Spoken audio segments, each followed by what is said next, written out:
Hey guys, and welcome to another episode of Woke by Accident podcast. I am your host, Jan Washington. This is a weekly chat about socially conscious topics impacting the culture. I would like to extend my gratitude in you listening to this podcast. It means everything to me, and I hope it is clear that this subject matter is so important to me. I care about our people, our future, and making a positive change in this nation. Hey guys, and welcome to another episode of Woke by Accident podcast. And this episode is especially for the Content of Color Creators Challenge. And so there was a case out of Huntsville, Alabama that I wanted to share with you.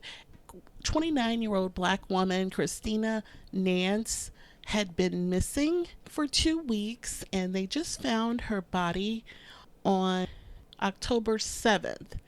She was found at the Huntsville Police Department headquarters and actually the parking lot inside of one of the police vans.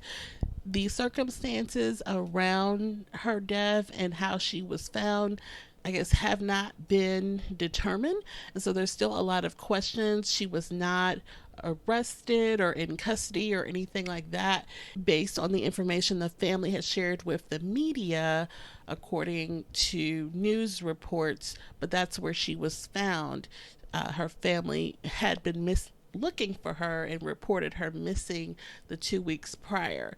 So the latest update in the case is that attorney Benjamin Crump is going to work with the family to try to get answers to find out what happened to Christina Nance.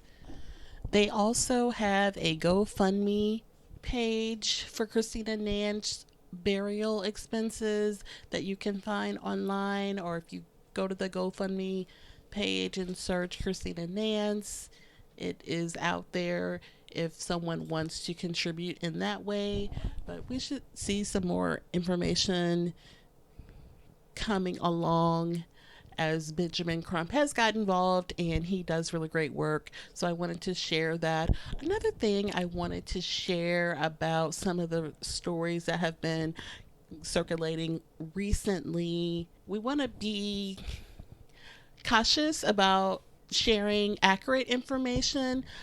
The information that I share definitely has a source and can be sourced, and not just from a source like TikTok. You know, there was a young lady from my town in St. Louis that had talked about a concerning number of deaths of Black women, and I was really impacted by it, and it went viral and it got spread around, had high number of views. But want to be careful about sharing that and just passing it along, because it asked the question about, is there a serial killer going on? And we can't necessarily authenticate that there's a serial killer. We know that there's a high rate of murders in my city, probably your city too. But do we know that there's a serial killer targeting a specific set of person? We don't know that. So we want to be careful about sharing accurate information. I think a similar situation happened with Jelani Day's case, where his mom had to go online and say, hey, this was not a case of organ harvesting, and so people have been sharing that rampant. And we just want to be careful and conscious as sharers of information and content to share something that has a source. And I guess that information about the organs had been in prior reports and then it was changed. But I just try to be cautious of what I share, and especially when it impacts a family on the other side who's dealing with a loved one that they have lost. So that's all that I want to say about that, and I will keep you guys updated in these other matters that we care about. So I thank you for listening.